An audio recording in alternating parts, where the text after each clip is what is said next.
এই level crossing বা rail gate এগুলো আমাদের জীবনের একদিকে যেমন সমাধান, অন্যদিকে সমস্যা। বর্তমানে সারা ভারতবর্ষে 18,000-এর কাছাকাছি রেল গেট রয়েছে। 2014 সালে এই রেল গেটের সংখ্যা ছিল প্রায় 30,000। 90-এর দশকে ভারতবর্ষের বিভিন্ন জায়গায় 50,000-এরও বেশি প্রহরীবিহীন রেলগেট ছিল। পরবর্তীকালে ধীরে ধীরে এই প্রহরীবিহীন রেলগেটগুলোকে সিগন্যাল আয়ত্তভুক্ত করা হয় এবং প্রহরীযুক্ত রেলগেট নির্মাণ করা হয়। বিভিন্ন অঞ্চলে কিছু কিছু আন্ডারপাস নির্মাণ করা হয়। বন্ধুরা, এখনও ভারতবর্ষের বিভিন্ন অঞ্চলে 18,000-এরও বেশি প্রহরীযুক্ত রেলগেট রয়েছে। কিন্তু আগামী 5 থেকে 7 বছরের মধ্যে রেলওয়ের পক্ষ থেকে একটি সিদ্ধান্ত নেওয়া হয়েছে। বেশিরভাগ রেলগেটগুলিকে বন্ধ করে দেওয়া হবে, হয় আন্ডারপাস করা হবে, নয়তো ব্রিজের মাধ্যমে মানুষের যাতায়াতের বিশেষ ব্যবস্থা নেওয়া হবে। এর ফলে কর্মচ্যুত হবেন প্রায় 1 লক্ষের কাছাকাছি মানুষ, আর রেলের খরচ হবে প্রায় কয়েক হাজার কোটি টাকা। তো বন্ধুরা, চলুন আজকের ভিডিওয়ে আমরা দেখে নেব কেন রেলের এই নতুন সিদ্ধান্ত কার্যকর করা প্রয়োজন।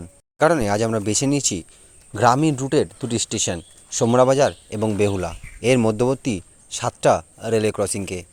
অদ্ভুত গ্রামীণ এই রেলগেটগুলির দুপাশে বাড়িঘর প্রায় নেই বললেই চলে, একদম গ্রামীণ পরিবেশ। আর এখানেই রয়েছে রেলগেটগুলি, যার মধ্যে দু একটিকে আন্ডারপাসে রূপ দেওয়া হয়েছে। আর সেই আন্ডারপাসগুলোর কী কী অসুবিধা সমস্ত কিছু আজকে ভিডিওগুলো জানবো। আর যে রেলগেটগুলি আছে তাদেরই বা অবস্থা কেমন সেটাও আজকে ভিডিও আমরা দেখে নেব। তো চলুন বন্ধুরা, যাওয়া যাক এমন একটি স্টেশনে, যে স্টেশনটি খুব একটি বেশি নাম নেই, কিন্তু সেখানে রয়েছে আমাদের আজকের ভিডিওয় অনেক গুরুত্বপূর্ণ তথ্য। নমস্কার বন্ধুরা, সবাইকে স্বাগত এমপিএসটি একটি নতুন ভিডিওতে। বন্ধুরা, এখন আমি দাঁড়িয়ে রয়েছি হুগলির একটি ছোট্ট গ্রামীণ স্টেশন, যার নাম সোমরাবাজার স্টেশন। তো আজকে আমরা এই সোমরাবাজার স্টেশনে এসেছি এবং এখান থেকে রেলপথে নয়, এই সোমরাবাজার স্টেশনের পাশ দিয়ে কয়েকটি গ্রামীণ রাস্তা গেছে, যেগুলো আমরা বেহুলা পর্যন্ত, এর পরবর্তী যে আমার সামনের দিকে দেখছেন যে স্টেশনটা আছে তার নাম বেহুলা, সে অবধি যাবো এবং বেশ কিছু তথ্য আপনাদের দেবো। কারণ এই সোমরাবাজার থেকে বেহুলা পর্যন্ত মাঝখানে প্রায় 5 থেকে 7টি রেল গেট বা আন্ডারপাস রয়েছে। আর আমার অপোজিট সাইডে আমি দেখাচ্ছি এখন ক্যামেরায়, সেদিকে রয়েছে বলাগড়। এই আর এই সোমরাবাজার থেকে বলাগড় পর্যন্ত কিন্তু বেশ কয়েকটি আন্ডারপাস রয়েছে, বা তুমি বলতে পারেন রেলওয়ে গেট রয়েছে। তো বন্ধুরা, আমরা যে গন্তব্যের উদ্দেশ্যে রওনা দিয়েছিলাম সেই গন্তব্যের প্রথম ডেস্টিনেশন হলো এই রেলগেটটি। দুপাশেই রয়েছে ছোট ছোট কয়েকটি গ্রাম, আর সেই গ্রামের ঢালাই রাস্তা। বড় লরি বা বড় বাস কিংবা বড় গাড়ি এখান থেকে চলাচল করে না। কয়েকটা টোটো, মোটর সাইকেল বা সাইকেল কিংবা অ্যাম্বুলেন্স যাতায়াতের জন্য এই রাস্তাটা ব্যবহার করা হয়। আর এর সাথে সোমরা এবং আসাম রোডের খুব সুন্দর একটা যোগাযোগ কিন্তু স্থাপন করা যায়। স্টেশন থেকে দূরত্ব প্রায় 3 কিলোমিটারের মতন। আর দেখতেই পাচ্ছেন আশেপাশে বেশ কয়েকটি বাড়ি রয়েছে আর পুকুর, একদম গ্রামীণ পরিবেশ। তো আমার মনে হয় এই রেলগেটটির যথেষ্ট প্রয়োজন রয়েছে, কারণ এখান থেকে দুপাশের গ্রামের অনেক মানুষই এসটিকে রোড বা রেলওয়ে যে স্টেশন রয়েছে তার সঙ্গে যোগাযোগ রক্ষা করেন। তো এই যে রেলগেটটি আছে সেটি খুবই গুরুত্বপূর্ণ একটি রেলগেট। ভবিষ্যতে কিন্তু এই রেলগেটটিও আন্ডারপাসের রূপ নিতে পারে। বন্ধুরা দেখুন, এবার যে রেলগেটটি নিয়ে আমরা আলোচনা করব এটিও একটি গ্রামীণ রেলগেট। চারপাশে দেখতেই পাচ্ছেন একদম গ্রাম্য পরিবেশ। আর এখান থেকেও ওই দু একটা বাইক কিংবা দু চারটে টোটো, অ্যাম্বুলেন্স, ছোটো গাড়ি এগুলোই পারাপার করে। তো এই রেলগেটটির সঙ্গে সোমরাবাজার ও বেহুলার মাঝখানে অনেক গ্রামের কিন্তু যোগাযোগ রক্ষা হয় আমাদের এসটিকে রোডের সাথে। কিন্তু এখানকার পরিবেশটা যথেষ্ট সুন্দর, একদম গ্রামীণ পরিবেশ। এই রাস্তাটা যে চলে গেছে এটা সোমরাবাজার স্টেশনের দিকে চলে গেছে। আর এখানে ডান দিকেই বেশ কয়েকটি গ্রাম রয়েছে, যেই গ্রামের সাথে এই রেলগেটটি বড় যে রাস্তা আছে সেই রাস্তার সাথে যোগাযোগ স্থাপন করে। তো ভবিষ্যতে এই রেলগেটটিও যে একটি আন্ডারপাসের চেহারা নেবে সেটা বলতে অপেক্ষা রাখে না। তো দেখুন, এখন রেলগেট পড়েছে আর এখান থেকেই একটা এক্সপ্রেস ট্রেন পাস করছে। আমি প্রায় 10 মিনিট ধরে দাঁড়িয়ে রয়েছি, আর এখান থেকেই শুধুমাত্র একটা মোটর ভ্যান আর একটা টোটো দাঁড়িয়ে রয়েছে পাস করার জন্য। তো বুঝতেই পারছেন ভারতীয় রেল মানুষের সুবিধার জন্য কত ব্যবস্থা করা হয়েছে। আর এই রেলগেটটির জন্য মাসে কমসে কম 2 লক্ষেরও বেশি টাকা খরচ করা হয় রেলের পক্ষ থেকে, কারণ এখানে সিগন্যালিংয়ের ব্যবস্থা আছে। তারপরে এই যে রেলগেটটিকে দেখছেন, এখানে কর্মচারীরা 3 শিফটে কাজ করে, তাদের স্যালারি দিতে হয়। তারপর আরও অনেক খরচ আছে, প্রাসঙ্গিক খরচ। আর এখানে স্টেশন থেকে এই জায়গাটায় আসতে কিন্তু অনেকটা সময় লাগে, এবং যারা এই রেলগেটে কাজ করে তাদের কিন্তু রিস্কও আছে। এরপরে আমরা যে রেলগেটটি যাব সেই রেলগেটটি একটি আন্ডারপাস, আর সেই আন্ডারপাসটা কিন্তু নির্মাণ করা হয়েছে আজ থেকে প্রায় 30 থেকে 40 বছর আগে। বন্ধুরা, এই দেখুন আরেকটি রেলগেট। এই রেলগেটগুলি অনেক দিন আগে নির্মাণ করা হয়েছিল, কিন্তু এর সুবিধা হচ্ছে এর নিচে কিন্তু জল জমে না। আর বাকি এখন যে নতুন কোটি কোটি টাকা খরচ করে যে সাবওয়েগুলো তৈরি করা হচ্ছে সেখানে কিন্তু জল জমছে, আর এই রাস্তাগুলোতে কিন্তু জল জমে না। এগুলো খুবই ভালো। বন্ধুরা, এবার আমরা আরেকটি আন্ডারপাসের কাছে এসেছি, বা সাবওয়ে বলতে পারেন। এখানেও আগে একটি প্রহরীযুক্ত রেলগেট ছিল, আর দুপাশে রয়েছে একাধিক মুসলিম গ্রাম, এবং এখানে রাস্তা কিন্তু যথেষ্টই সরু। খুব একটা গাড়ি ঘোড়া এখান দিয়ে চলাচল করতে পারবে না, কারণ আমি যে রাস্তা দিয়ে এসেছিলাম সেই রাস্তা দিয়ে বাইক আনাই কষ্টসাধ্য হয়ে আসছিলো, আর রাস্তার অবস্থা এত খারাপ। আর এখানে কিন্তু আগে প্রহরীযুক্ত রেলগেট ছিল, সেটাকে উঠিয়ে দেওয়া হয়েছে 3-4 বছর আগে, আর এখানে তৈরি করা হয়েছে দেখতেই পাচ্ছেন আন্ডারপাস।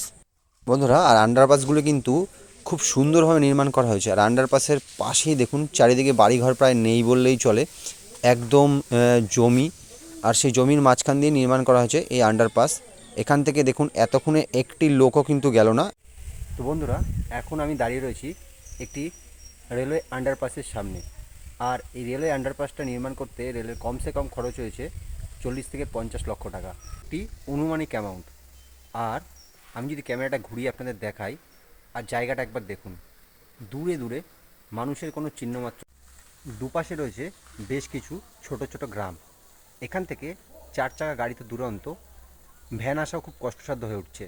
মেন রোড থেকে দূরত্ব প্রায় 4 কিলোমিটার।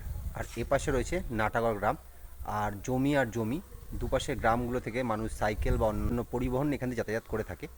আর সেই জায়গায় নির্মাণ করা হয়েছে প্রায় 50 থেকে 60 লক্ষ টাকা খরচ করে একটি সাবওয়ে বা আন্ডারপাস আপনি বলতে পারেন। তো এখন আমি রয়েছি বেহুলা আর সোমরা বাজারের মাঝখানে একটি জায়গায়। আমার ডান সাইডে রয়েছে বেহুলা স্টেশন, এবং বাঁ পাশে রয়েছে সোমরা বাজার স্টেশন। এর মাঝখানে রয়েছে এই আন্ডারপাসটি। আন্ডারপাসের ভেতরে যাতে জল না জমে সে কারণে কিন্তু শেড দিয়ে দেওয়া হয়েছে। আর চলুন, আমি দেখতে পাচ্ছি এখন কিন্তু যেহেতু বর্ষাকাল পার হয়ে গেছে, পুরো খটখটে জমি, মানে খটখটে রাস্তা, কোনো জল নেই। কিন্তু এলাকাবাসীর কাছ থেকে জানা যায় যে বর্ষা নামতেই এই যে আন্ডারপাসগুলো দেখতে পাচ্ছেন এখানে কিন্তু জল জমে যায়। যদি এখানে রেড করে দেওয়া হয়েছে, মানে এর ওপরে জল উঠলে কাউকে যেতে বারণ করা হয়। তখন পরে একটা টোটো গেল, বড় গাড়ি এখান থেকে যায় না বললেই চলে। আর দেখুন এইখানে জলের জন্য করা হয়েছে ড্রেনের ব্যবস্থা, কিন্তু তা সত্ত্বেও কিন্তু বর্ষাকালে এখানে জল জমে যায়।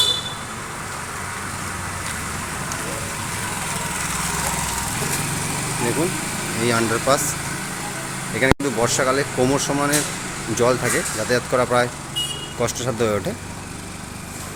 দেখুন এখান দিয়ে কিন্তু জল পাসিংয়ের ব্যবস্থা আছে। দেখতেই পাচ্ছেন আরেকটি গ্রামীণ রাস্তা রেল লাইন ক্রস করছে। বাড়ি ঘর দোকানপাট কিচ্ছু নেই, আর রাস্তা দিয়ে একটা লোকও নেই। এখন বাজে দুপুর 11টা, আর এখানেই রয়েছে আরেকটি আন্ডারপাস। এটি জিরাট ও বলাগড়ের মাঝখানে নির্মিত একটি আন্ডারপাস। তো এই আন্ডারপাসটা মোটামুটি 2-3 থেকে 3 বছর আগে তৈরি করা হয়েছে। আর এখান থেকেই ছিল রাস্তা, যেই রাস্তা পারাপার করতো মানুষজন, সেটাকে এখন বন্ধ করে দেওয়া হয়েছে। আর এই আন্ডারপাসেরও কিন্তু একটি অসুবিধা হচ্ছে, বর্ষাকালে যখন অতিরিক্ত বৃষ্টি হয় এর নিচে কিন্তু জল দাঁড়ায়। তো আমি এখন সেই আন্ডারপাসের সামনে এসেছি, যেটায় কিন্তু একদম জনমানবহীন একটি আন্ডারপাস। আর ওপাশেই দেখতে পাচ্ছেন একটি রেলের ঘর ছিল আগে, এখানে সিগন্যালিংয়ের ব্যবস্থা করা হতো, গেট ফেলা হতো, এখন আর সেগুলো নেই। তো যেহেতু এই আন্ডারপাস করা হচ্ছে, তাই এই সমস্ত যে গার্ড বা যেগুলো গেটম্যান ছিল তাদেরকে কিন্তু চাকরি থেকে অপসারিত করা হচ্ছে বা অন্য কোথাও ট্রান্সফার করা হচ্ছে। দেখতেই পাচ্ছেন এই একটি জনমানবহীন একদম আন্ডারপাস। দেখুন কোথাও একটা লোকও যদি আপনি দেখতে পাবেন তাহলে হতো। দেখুন একটি ট্রেন আসছে, এখন হচ্ছে ডাউন একটি ট্রেন আসছে হাওড়া যাওয়ার দিকের।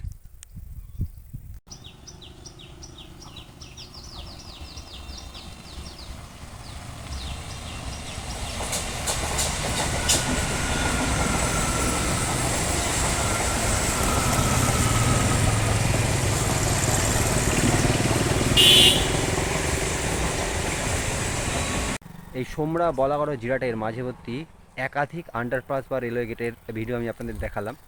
এবার কোশ্চেন হচ্ছে, এই যে আন্ডারপাসগুলো দেখছেন এগুলোর কী কী সুবিধা আছে আর কী কী অসুবিধা আছে, এগুলো যদি আপনি ধরতে চান তাহলে বুঝতেই পারবেন যে এত গ্রামের মধ্যে যেখানে রেল গেটগুলি আগে ছিল সেখানে যাওয়া আসা করা যে এখানকার রেলের কর্মচারীদের পক্ষে কতটা কষ্টসাধ্য ছিল সেটা আপনারা বুঝতেই পারছেন। তারপরে এখানে শিফটিং ডিউটি ছিল, মানে প্রত্যেক 8 ঘন্টা অন্তর অন্তর কিন্তু ডিউটি চেঞ্জ করতে হতো এখানকার কর্মচারীদের।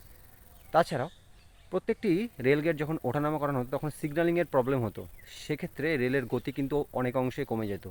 তাছাড়া ধরুন 3টে শিফটে 3জন যদি কর্মচারী থাকতো তাহলে 50,000 করে 1.5 লাখ টাকা পর্যন্ত রেলের কিন্তু ক্ষতি হচ্ছিলো প্রতি মাসে, যেখানে এখান থেকে দেখুন 2-1টা গাড়ি ছাড়া খুব একটা বেশি যানবাহন কিন্তু চলাচল করছে না। তাছাড়া এই রেলগেটগুলি করার ফলে একদিকে যেমন এদের জীবিকার ওপর প্রভাব পড়েছে, তাছাড়া রেলের কিন্তু অনেক লাভও হয়েছে, কারণ 1.5 লাখ করে প্রতি মাসে যদি এক বছরে গোনা যায় প্রায় 18 লাখ টাকা রেলের কিন্তু লাভ হচ্ছে। তাছাড়া মেনটেন্যান্সের খরচ ছিল। আর এই আন্ডারপাসগুলো করার ফলে রেল খুব বেশি হলে 50 থেকে 60 লাখ টাকা এক একবার ইনভেস্ট করেছে, কিন্তু দীর্ঘমেয়াদী ইনভেস্টমেন্ট, ফলে রেলের কিন্তু প্রচুর লাভ হয়েছে। যদিও কর্মসংস্থান কিছুটা অংশে কমেছে, কিন্তু একদিকে নিরাপত্তা, অন্যদিকে সিগন্যালিংয়ের ব্যবস্থা, তারপর আর্থিক উন্নতি, অনেক দিক থেকে রেলের কিন্তু এই আন্ডারপাসগুলি করে লাভ হয়েছে। তো আপনারাই কমেন্ট করে জানান এই আন্ডারপাসগুলি করে রেলের কি সত্যিই লাভ হয়েছে নাকি মানুষের কর্মসংস্থানের প্রয়োজন আছে। বন্ধুরা, ভিডিওটা কেমন লাগলো সেটা অবশ্যই কমেন্ট বক্সে জানাবেন, ভালো লাগলে লাইক করবেন। আর আবার বলছি, চ্যানেল নতুন হলে সাবস্ক্রাইব করবেন। দেখা হচ্ছে পরবর্তী ভিডিওতে। সবাই ভালো থাকবেন, সুস্থ থাকবেন।